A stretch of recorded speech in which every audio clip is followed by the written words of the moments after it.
Good morning, good afternoon, good evening, everyone, depending on where you are. I'm Madhura Chakrabarti, lead the People Insights and Analytics team at Syngenta, Basel, Switzerland.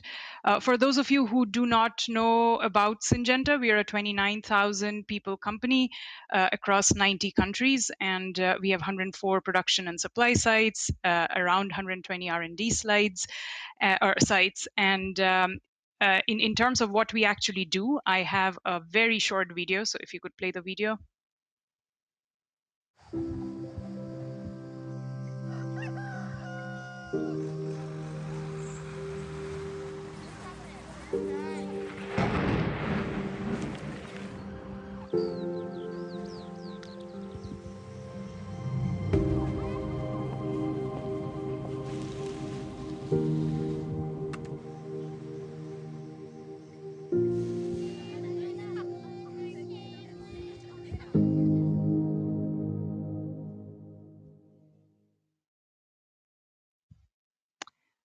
Thank you. I hope it played because I saw a static version on my screen, but I'm hoping that's not what it appeared for everyone. Our performance management journey here is, as we like to call it, is an evolution more than a revolution.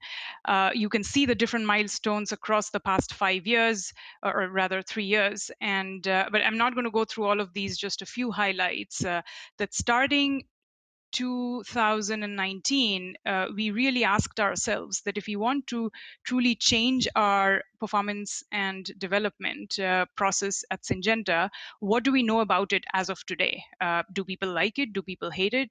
What data do we have? And that's where the performance management team came to us and said, the people analytics team, and asked, can we help? That's where the partnership started, and that quickly then led to our crowdsourcing activity, where we said, let's listen to the employees. So these two are going to be the focus of my presentation today, but happy to answer questions around anything else. Starting with what do we know today is a very typical approach for any people analytics team. We looked at all the quantitative and qualitative data that we had within the company and external to Syngenta. We started with a bunch of external research. We spoke to other companies who have gone through this similar journey before us. And we also looked at some internal sources of data. We do something called the Pause to Talk initiative, which is encouraging employees and managers to just sit and talk to each other about engagement, growth, contribution, or performance and development. We say you decide the time, you decide the cadence, but we have guidelines for all of that. And it has been a really successful initiative at Syngenta. So we looked at that data and tried to see if there are pain points coming from those conversations, or do people like it or not? We also looked at ServiceNow tickets, which are HR operational tickets, trying to look at how many of them actually came from performance management issues, or talked about those issues where managers and employees needed help around performance management. We looked at our pulse or engagement survey comments and tried to analyze some underlying beliefs that Syngenta employees and leaders hold. And we did some targeted analytics trying to correlate employee engagement with performance, and trying to see if profiles of high performers differ from profiles of low performers. And on the right-hand side, we looked at some leadership data, which we had access to, some assessments on our first frontline leaders and second-level leaders, but it was a very small portion of the population. These are the three pillars that we realized were important as we try to reshape performance management and development. This is what came out of that listening internal external exercise that we did before. The first one talked about the process, or anything that we design needs to be simple, right? Effectiveness and efficiency is important. And at Syngenta, we have a mindset of focusing too much on the process instead of the outcome. So anything we redesign for performance management, we have to keep in mind that the ultimate outcome we are trying to drive is to improve individual and organizational performance. The process is secondary. The second pillar was around motivate and engage, and people liked what we have today, but they asked for more frequent and transparent feedback. And a big part of performance management, we realized, looking at all of this data, was whether or not employees' career aspirations are met within Syngenta. And the third piece was around leadership shift, where there is a strong need to start moving accountability and empowerment to actual decision makers in the company instead of the top leaders. And anything that we redesign or reshape for performance management needs to reflect that shift. So now what? We know what the pain points are. We know what's important. What do we need to take into account as we reshape performance management? But how do we go about it? So we said, why not ask employees at scale or crowdsource this to understand what are the best ideas or what's the best way forward? And we were, of course, very much inspired by the IBM's case study. By no means are we saying that we were the first one to do this, but we also knew that we didn't have the resource or the advanced technology that other companies have. So we have to do with less. We had leadership support, and we said, we do have a platform as well where we could host this idea and ask people to generate more ideas. But beyond that, let's just try it out. So this is the question that we posed to the entire organization in the crowdsourcing activity. How can we reshape performance management to help you grow and perform at your best? And at a very high level, this is the timeline that we followed. We kept the crowdsourcing activity alive for 3 weeks, where anybody across the organization could submit their ideas for that question. We also then spent a week, the people analytics team, just looking at the qualitative or doing the qualitative analysis of those ideas. Then we spent another week on reviewing the shortlisted ideas with the HR leadership team and other stakeholders. And then we said we need to go back to the organization and re-engage the audience to try to vote and prioritize these ideas, because we came up with a lot of themes and a lot of ideas. We can't proceed with all of them. We have to prioritize, and let's have people prioritize it for us. And right now we are in the last stage, which is the solutioning workshops. The top voted ideas are now being solutioned and experimented. But I'll mostly focus on the middle part that you see here, with some details on the very first activity and the last activity, but most of my presentation is going to focus on this part here. Just to give you an idea of when we started, when the activity was live, we got a lot of support from our communications team, and it was crucial. We had these posters out, on walls, on screens, on our Yammer internal social media portal, where we encouraged people to take part and become part of the solution. And engaging the organization is really important, and therefore a communications campaign around this is crucial for any of you who are thinking along those lines. And at the end, when we closed the crowdsourcing activity, we had 3,070 unique topic views, 922 participations, and then 506 unique submissions that were submitted, and then 222 people who raised their hand and said, we want to be involved in the process going forward. I completely realized it's at a different scale from other technologically advanced companies, but this was one of the first times we were doing something like this in our organization. So we went with what we had. The people analytics team then took those 506 submissions and the ideas or the data that came with it, and pretty comment coded all of those ideas into themes. And old school comment coding, we were two of us trying to simultaneously code all of those into different themes, and each comment could obviously be coded under more than one theme. So very, very typical qualitative analysis, manual qualitative analysis there.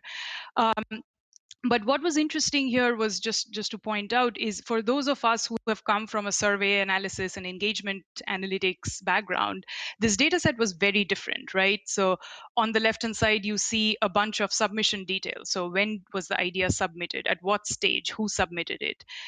Then you have a bunch of fields around the actual submission. There was the title, there was the description, there was the full idea, which was much longer than the title or the description. And then on the right hand side, you had the count of comments. So if people commented on a particular idea or not, you had the number of views per idea, and then number of people who voted for a particular idea. So all of that came with the raw data set. And as we thought of how to best rank these themes that we came up with, we can't proceed with 28 themes. That's too many. What is the best way to rank, right? Is it number of ideas per theme? Is it number of comments, views, votes, all of the above? And we ultimately went with a ranking that was based on a combination of number of ideas per theme and the number of votes received, because we realized those are the more active participation than the others, meaning just if you're viewed or not is not that much of an indication of whether an idea is important or not. So again, this is the part where we had to go with what we felt was right. As we look back, these are some of the findings that we have to be creative in these types of analysis, which are not very traditional. Hopefully, it will become traditional over time. There is no right or wrong methodology, and it's always good to gut check with one or two non-people analytics team members. So just a glimpse of what those 5 top themes were at a very high level. These were the 5. The first was about performance evaluation, and the ideas in this bucket were all about, let's change the names or the rating titles because the current ones are not so motivational. Then there were items or ideas around how do we want to define the criteria for the how and the what. Let's redefine them. So we have a what rating and we have a how rating, so people wanted to change that. And even the cadence around how often individuals get rated. So those were all the ideas that were under performance evaluation. The second bucket was around development. Most of the ideas here were around the role of line manager in developing others. So how can we enable and equip the line manager to better develop others? The third one was around feedback. Some specific ideas around it were the need for giving instant feedback after a conversation or after a project, which does not exist as of now. And also more frequent feedback or multiple feedback givers. Then the fourth theme was around team versus individual performance, where the main ideas here were centering around we reward individuals, but we say team networks are important. So how can we shift that? And then the fifth one was around rewards. It was a big category and a lot of ideas there. So one was around how can we differentiate rewards versus how can we standardize rewards. Who and what gets rewarded was another theme, and the other one was what are the innovative ways of rewarding employees beyond just a performance rating or beyond some awards that we have as of today. So these were the 5 top ideas, but the next piece where we said let's go back to the organization and ask them what should we prioritize, that piece turned out to be the most challenging when we look back. So we decided to do a second round of comment coding so that we could translate these top themes into ideas. And what we realized was if we put up those top 5 themes and ask people to vote, that wouldn't mean anything, because if we say development is important and do you want to vote, of course it's important. Voting or not voting wouldn't really give us anything. So a theme is not an idea, right? And if we want to convert all of the sub themes into ideas, we would get like 40 to 50 ideas. And asking people to prioritize 50 ideas is not a good idea. So the ideas had to be large enough to cover the themes, but small enough to not overwhelm the audience or the employees. The other piece, which is really important, was understand what's the technology feasibility or the organizational reality, because there were a lot of ideas which we knew that we are not going to implement because it's not in sync with our philosophy in the organization. So no point putting them up for voting because we know that's not going to happen. So there's a lot of culling that had to happen in that phase where we selected what is in scope and what's out of scope in terms of implementation and therefore voting. And we also were prepared for questions like, oh, I see the 15 ideas that you have put up for voting. I don't see my idea there. So it was really important for us to be very transparent about the methodology throughout these steps. So this is just a visual of where we ended up with, of course, very, an excerpt of it. Couldn't show everything. On the left-hand side, you see the themes that I shared with you. On the right-hand side, the specific ideas for each of these themes. And we put them up for voting. There were two specific ideas or areas which were outside of the outside of the 5 themes that I shared, but these specific ideas got a lot of votes by themselves, so we decided to put them up. And again, this was more or less a judgment call. And then once we went for voting, on the left-hand side, you see our communications team, again, a brilliant job. They had these posters out for that 1.5 week period that said, have you cast your vote? And here are the top 5 ideas, just to get the engagement and the buzz going. On the right-hand side, you see the voting results. There were 3,409 unique voters, 7,000 unique topic views, and 32,000, roughly 33,000 voting chips allocated. And the way we worked that out was each individual had 10 chips that they could allocate across 15 ideas. So that's how we asked them to vote. And at the top, or at the end, we had the top 5 ideas that were voted. The number 1 was, let's get rid of the forced distribution, which we already have by now, but at that point we still had it. The other 3 you can see were around rewards, teams, feedback, and the 5th one was around development, which is recognize line managers for developing people. I know I'm not showing the whole picture, but hopefully you get the gist of it, that there were clearly some winners, and then starting the 3rd idea, it started leveling off a little bit, and then starting the 6th idea, which I don't have on the slide, it was really 2 to 3 to 1% there. We got a lot of good feedback from the organization and around engaging people and the audience, which we had never done before for any reshaping of any HR process or any organizational process. And this is where we are with the current the 5 top voted ideas. The first one, which was removing forced distribution, that's already done. The 3rd and the 5th idea are being solutioned and being experimented on. The 4th idea is going to be included, and we'll have a campaign around it. And the 2nd idea, we had shelved it for some time because this particular team had other initiatives to run. So we will pick that back up again to start solutioning and experimenting.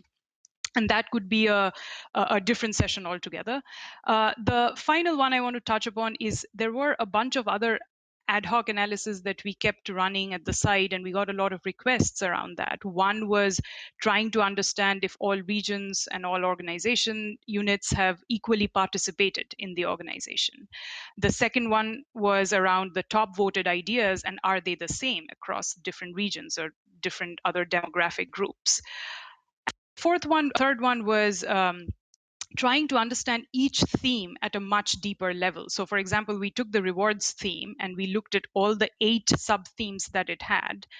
And we tried to see across the different regions, do the sub-themes, are they the same, or are there certain regions with specific needs that actually are not represented in the org-wide results? So this gave us a really good understanding, and the regional stakeholders that we had were really happy with these results, because it was a very specific, targeted analytics for these particular regions. Look back at the overall exercise that we did. Some of the learnings we have are, when there's a need to listen, let's use the opportunity to listen differently. It doesn't matter where in the people analytics journey you are, even if you're just starting off. If there is a particular need, let's expand our listening toolkit and not be tied down by survey data. I am a huge proponent of surveys, so don't get me wrong, but it's important that we start expanding our listening toolkit. The second one is check in with decision owners, what's in scope and out of scope. Like I said, all ideas that have been crowdsourced are not equal, and people can go crazy with their ideas, but not everything is going to be implemented. So it's really important, especially with the comp and bend team. You cannot have ideas that we are not going to implement, right? So it's very important that you engage the comp and bend leader or somebody from that COE throughout the process. It's important that we explain the methodology with the audience, or in this case, the employees, because they understand how we came to the 15 ideas from the 506 submissions that we had received. And then finally, at every step, we thought, oh, we wish there were some NLP tools that we had to generate deeper insights. But at the end of it, when we see the solutioning and the experimentation happening and the changes taking place, we realized that we actually achieved quite a bit without them. So that's about it. Questions? Thank you. Madhura, that was fantastic. Thank you for walking through that story. I mean, one thing that comes to mind, it's a very different approach, isn't it, from traditional way we've operated in HR, which is kind of the top-down approach to putting in HR programs like performance management. This is very much a bottom-up, in many respects, in terms of going out and crowdsourcing. Have you talked about surveys at the end there? Have you actually gone out and asked the employees their feedback and their response to actually being asked to be involved in an exercise like this? It'd be interesting. I don't know if you've asked that yet at all. We have some of that planned in the org-wide pulse or engagement survey that we have planned for this year, but haven't done anything specific, just performance management related after the crowdsourcing. Of course, and I But guess you're you go. yeah. Oh, I was saying you're absolutely right that, when we started it, we realized, well, 506 submissions, is that big enough? Is that good enough? Because we would expect much more, or with larger organizations, the case studies that are out there are around, we got 50,000 ideas or 100,000 ideas. But, the idea is, what's the trade-off, right? Or what's the alternative? The alternative was 10 or 15 of us in HR deciding what the performance management system should be. Instead, 506 is better than 15. So let's go with that, right? Yeah, and I can't remember the exact numbers from IBM, and obviously IBM is a huge organisation of around 400,000 people, and I used to work at IBM for those that don't know. And we certainly IBM didn't get a massive proportion of employees participating. It's the number was higher, but the percentage probably wasn't dramatically different from the percentage that participated with you guys. So, but it's, as you said, it's far more representative than just 15 people in HR in their ivory tower deciding what a system should be. So Madhura, thank you very, very much. It's always great to hear from you, and I love the way that you pulled that story together as well. And those communication posters, I think, were very impactful. And I think again shows the advantage of thinking like a marketing team sometimes, and working with marketing and communications teams to get messages out there. So Madhura, I'm losing my voice. Thank you very much, and we'll look forward to seeing you again. And Al, you might want to join me back just so we wrap up before lunch. Thank you, Madhura.